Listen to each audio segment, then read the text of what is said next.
Hi, it's Dwyer, gamblersadvisory.com. Remember, the opinion you should follow should be your own. Just consider this video to be a second opinion from a complete stranger online. Let's talk about the upcoming IBF welterweight title fight. Two names you need to know, one fight you need to know about. Right? The two names are Randall Bailey, the knockout king. He literally is the definition of one-punch knockout power. Whatever is happening in the fight, he could be bouncing off the canvas, he could be bouncing off the ropes, he could be bloodied, eyes could be closed. Whatever is happening in the fight, if Randall Bailey is able to turn his hips, frame and land a right hand from distance, about 18 inches to maybe 2 feet away. If he's able to do that, he can literally knock you unconscious, right? And he's taking on a young 28, up-and-coming, unbeaten fighter, known as one of the more talented guys in the sport, Mike Jones, a 6-footer who is fighting in his first world title fight. Right now, let's just say this. You need to know both of those names. I expect Mike Jones to win the title, to outbox Randall Bailey, who has not lost since 2009.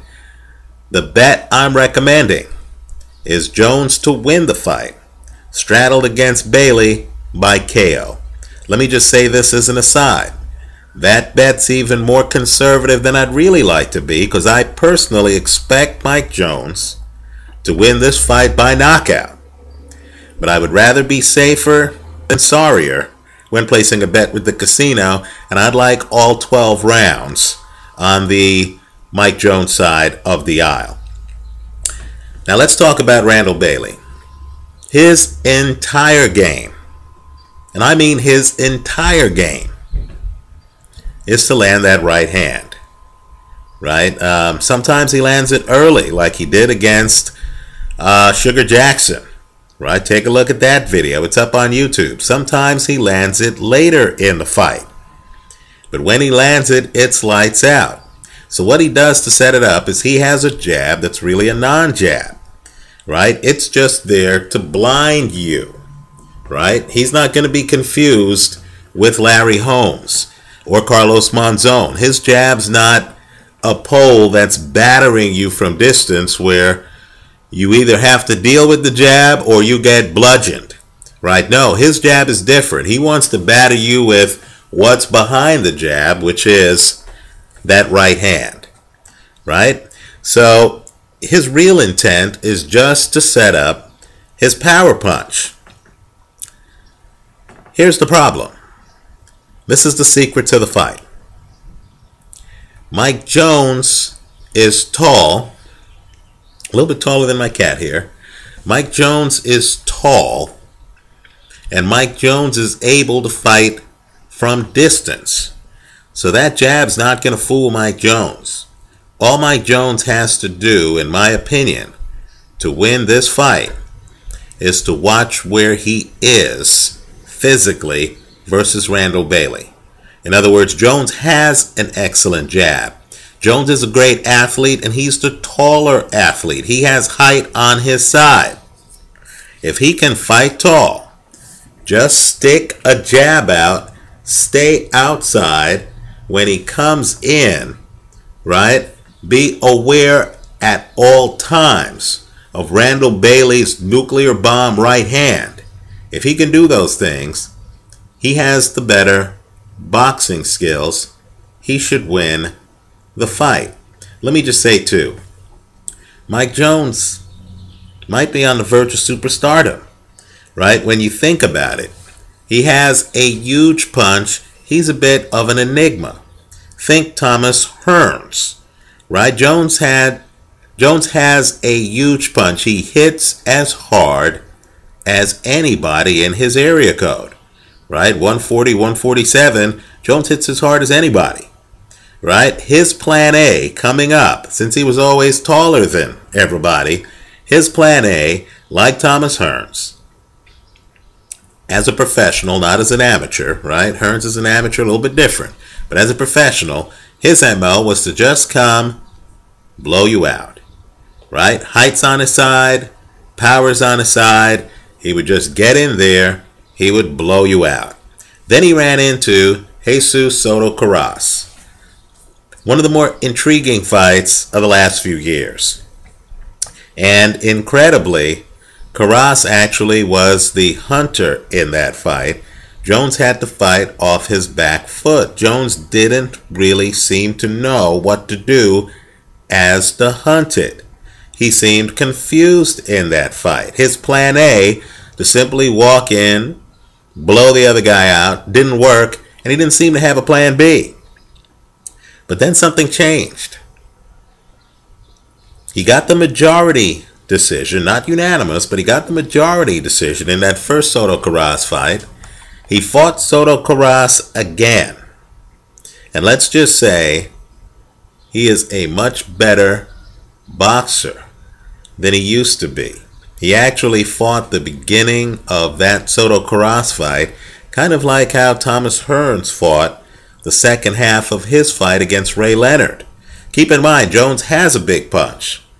But Jones actually showed us that he actually has elite boxing skills, right? And what I liked with Jones, in addition to being able to fight off his back foot, was that Jones was able to literally flash some defense. In other words, when he would come in and land on Soto Karass, and keep in mind, when Jones is in, he knows what to do. He has the hand speed.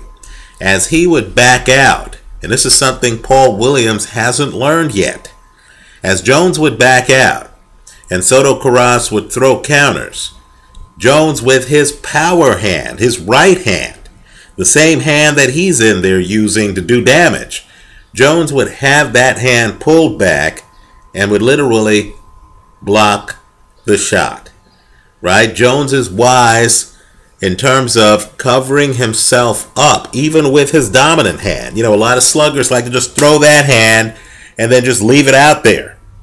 Even with his dominant hand, Jones is able to, as he pulls back, defend himself. And keep in mind, this is an offensively gifted fighter.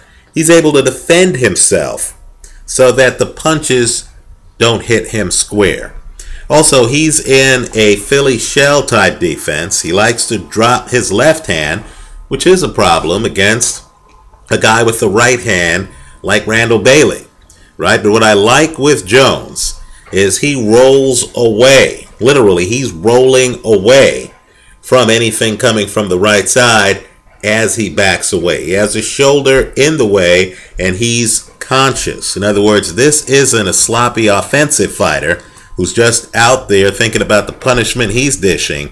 No, this is a tall guy who actually is thinking about how to maneuver his body to defend himself, right? And so I think for Jones, literally, if he keeps improving like this, because he's a different fighter than 4 fights ago, if he keeps improving like this, I believe the sky is the limit for him, right? Let me just say, too, that he is adaptive, reactive. And longtime viewers know how much I like fighters who can adjust mid-fight.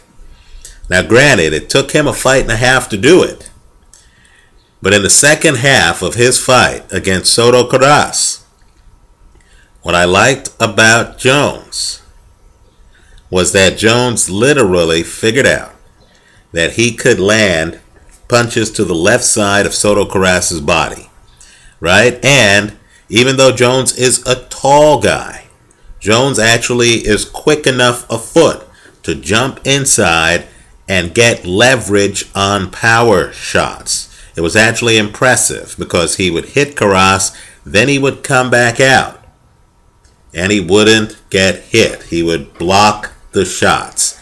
I don't think Randall Bailey is that good inside. I think Randall Bailey is really a guy who knows how to frame a right hand. And that right hand is so big that he wins rounds against scared opponents who are backing up, not doing much, petrified by that right hand. Right? I think Jones should be able to neutralize Bailey's right hand and should be able to methodically take Randall Bailey out. Right? Of course, because Bailey is a slugger, he always has a puncher's chance in every fight he's in. The outcome I don't see happening is Randall Bailey, who has outboxed some guys, is Randall Bailey outboxing Mike Jones. I just don't see it. And so I like Jones to win this fight, straddled against Bailey by KO. Let me go one step further. You don't see tall guys who really know their way around the ring, who can switch from being sluggers to literally boxers, who actually, even though they have big punches, actually have pretty solid defenses. You don't run into that too often, right? You have Thomas Hearns, Vitaly Klitschko. To that kind of list, you need to add Mike Jones, right? In a way, he's kind of like, for old-timers, Sandy Sadler, right? He's a tall guy who literally knows how to use height when he needs to. He has a good jab he can hide behind. He can force you to try to come through his jab. But more importantly, he has power and he also has defensive ability, right? Let me just say, after this fight, I think he's going to have the IBF welterweight title, and then I think things are going to get real interesting at welter. Keep in mind, Selçuk Aydin is fighting Robert Guerrero for a title. Victor Ortiz is fighting Andre Berto for a title. You have Floyd, you have Manny in that mix. We should be hearing some of the names I just mentioned. Let me also point out, too, that a guy like Jones, he's taller than Canelo. Quite frankly, I think he boxes from the outside better than Canelo. As you look at Mike Jones, just close your eyes and picture him going up against some of these guys at 154 pounds, right? I think those are competitive fights. We just saw James Kirkland completely undressed by Carlos Molina. I'm just here to tell you that Mike Jones is a better boxer, has better boxing skills than James Kirkland, right? And so don't just look at the stars. Don't just look at the known fighters at 147 and 154. Look at the talented fighters who are just now getting their opportunity, right? By midsummer, Mike Jones could well be your IBF welterweight champion. He's this close to it. Let me know what you think. Leave your comments for me here online. Visit us at gamblersadvisory.com. Thanks for watching.